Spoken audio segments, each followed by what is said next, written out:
in February, they enacted an additional state of emergency to grant new powers.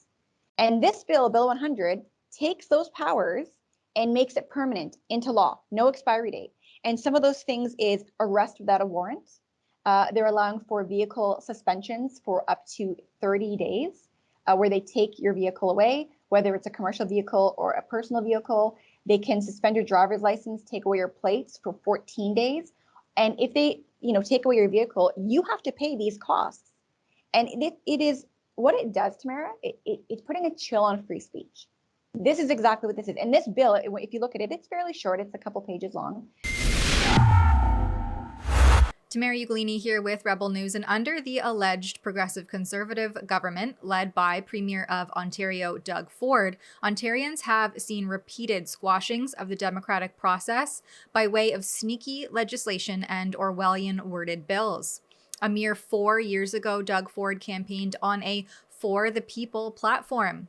His catchy little campaign theme song stipulated that we gotta fight for what's right for the people, and that right now is the time to speak our minds, give us hope, give us change. Have a listen. For what's best for our lives, for the people, gotta fight for what's right for the people,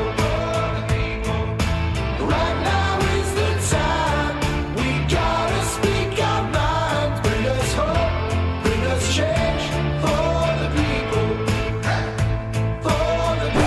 Except that Doug Ford called people protesting to make their concerns and voices heard yahoos.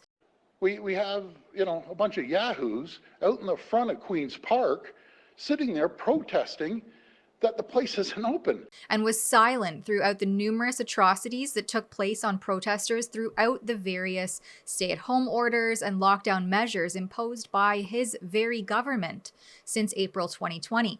Including, most recently, the takedown of peaceful demonstrators in Ottawa, where government arbitrarily froze bank accounts, trampled people with horses, shot at reporters, and pepper-sprayed peaceful advocates. It's the cherry on an already crumbling cake with a shifty overnight voice vote on Bill 100. This bill essentially deems any protest that could even so much as be seen as impeding whatever the government deems as necessary infrastructure as illegal. And it comes with some hefty repercussions.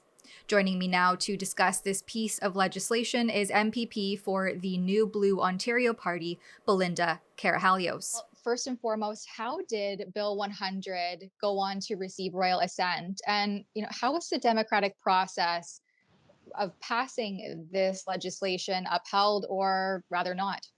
So it was interesting because originally the bill was debated at the end of March. So March 28th, I actually debated it during second reading, and we were able to force a recorded vote. And so what that means is that it goes into the official Hansard transcript and into the official orders of the day. So all MPPs know that we're going to vote on second reading of this bill. So March 29th, we had the vote on second reading of Bill 100, the ironically named Keeping Ontario Open for Business Act, but I won't get into that. And Sylvia Jones, the Solicitor General, her interesting choice of words to name bills that have nothing to do with keeping Ontario open and in fact are a direct attack on our democracy. But regardless, so we had the vote after question period on March 29th, and the only MPPs who voted against it were myself, Roman Baber, Mike Schreiner from the Greens, and Lindsay Park. And the rest of the MPPs present voted in favor, which is shocking. So, and there's a typical way that things roll out. We're supposed to know when bills are debated. So imagine my surprise when in the dead of night, after 6 p.m., after we're done sitting, the government decides to call Bill 100 for third reading. And on top of that, they didn't do the typical, required amount of debate. There's so many hours that are required. They did a couple of hours of debate, if that, and then the bill went on a voice vote, which means that anyone present in the legislature could just voice saying yay or nay, and then the speaker makes a call if the ayes have it, if the nays have it. And there weren't enough members to vote against it, and so it passed. So there's no recording of it there in terms of the official transcripts. So as you can imagine, I was very upset. Mike Schreiner and Roman Baber, they've all vocally spoken out against this, and they're upset about it because it was like we were blindsided. It almost seemed like that the government benches, the PCs, had to deal with the NDPs and one of the independents to just get this going in the dead of night and get it passed through. And as you said, it's now received royal assent. Right. And this happened late night Thursday. That's April the 14th. Now, previously, as you've already mentioned, you debated against this bill and attempted to squash the vote on it. What were some of your main concerns with this piece of legislation and what it might mean for Ontarians engaging in political activism or dissidents? So this bill is a continuation of the powers that the government gave themselves in February for the trucker convoy. So they had created a state of emergency, if you remember, back in February because of what was going on at the Ambassador Bridge. And, you know, states of emergency are there for a reason. It's there to be used in an emergency. And these are powers that should never be made permanent. And that was one of my main sticking points of the Reopening Ontario Act way back in July of 2020, when I was the first person to say, like, hang on, all this is wrong and this is an attack on democracy. And they kicked me out of the PC party, and now I'm part of the New Blue Party. So, you know, the Reopening Ontario Act, Bill 195, that allowed for no state of emergency, but emergency powers. In February, they enacted an additional state of emergency to grant new powers. And this bill, Bill 100, takes those powers and makes it permanent into law, no expiry date. And some of those things is arrest without a warrant. They're allowing for vehicle suspensions for up to 30 days, where they take your vehicle away, whether it's a commercial vehicle or a personal vehicle. They can suspend your driver's license, take away your plates for 14 days. And if they, you know, take away your vehicle, you have to pay these costs. And it is what it does, Tamara. It's putting a chill on free speech. This is exactly what this is. And this bill, if you look at it, it's fairly short. It's a couple pages long. It's something that Justin Trudeau would table. And the fact that our so-called conservative government has tabled and passed this bill, and they have no justification for it. You know, and in my debate, I said, you know, if this is so rare as they said it is, why do you need to make it into law? Why do you need to make it permanent? If this happens again, then you call a state of emergency if we need to. And no one looked at the fact that we got to this point because people have been pushed to the limit. They've been told that they can't work, they can't go to school, they can't go to restaurants because of a choice that they've made for themselves, whether it's, you know, being vaccinated and not wanting to partake in it, or being unvaccinated, whatever the case is. The government created this mess. They created the mess, and that's why people had to take to the streets, because they weren't listening.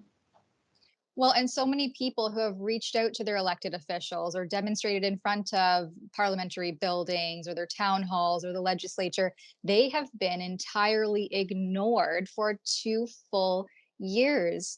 I mean, at this point, what does the government expect is going to happen? It's been 2 years. That's exactly it. And, you know, I've been hearing it at the constituency office. I serve the people of Cambridge. I do so gladly, and I'm honored to do so. But I was getting people from all over the province. People, exactly as you're saying, they are fed up and they feel like they're not being heard. And I keep trying to encourage people, your voices are being heard. They absolutely are. It's just in subtle ways, right? Unfortunately, with Bill 100, this happened very, very quickly. But I do know that there are many individuals who did write an email, and I would encourage people to continue to do so, not just about Bill 100, but about any future legislation that is coming up. I know we're coming to the end of the term, but it is so important for Ontarians to connect with their elected representatives and let them know their feelings on the legislation.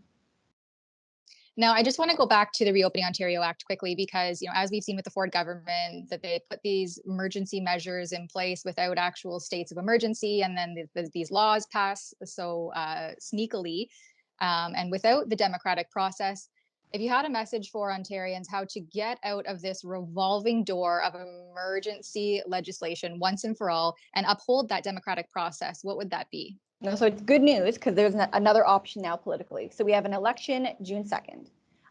And we know that all the establishment parties, the PCs, the NDPs, the Liberals, they're identical. They're all the same. They're doing things the same way. All the policies are the same. But the New Blue Party of Ontario is that new conservative option that will stand by the principles. And if you take a look at our new blueprint, which is our platform for the June 2nd election, you will see that we stand by this. We are against pieces of legislation like 195. We're against these vaccine mandates. It's all about freedom and stability and good government. And, we make change in this province and in this country at the ballot box. That's right. Well, thank you so much for joining me, Belinda. I look forward to seeing how the election goes this year. Thank you so much for your time. This was great. As more time goes on and Doug Ford's progressive conservatives continue to ignore their base and enact sweeping legislation behind closed doors, they're certainly not pandering or winning the hearts of any other voter base, which makes Ontarians even more anxious and eager to hit the polls in the next provincial election on June 2nd of this year. For Rebel News, I'm Tamara Ugolini. Why not treat the rebel mom in your life to some freedom-loving merchandise? Our Mother's Day special features new designs like Rebel Mom, Rebel Grandma, and My Mom is a Rebel. We have shirts, phone cases, and even a cute little tote bag to ensure that the busy mom in your life has all of her essentials. Check out our latest designs at rebelnewsstore.com. We also have a BOGO deal going on for every purchase. You can use the code MOM25 to receive 25% off each additional purchase. So you buy one and you get one for 25% off at rebelnewsstore.com.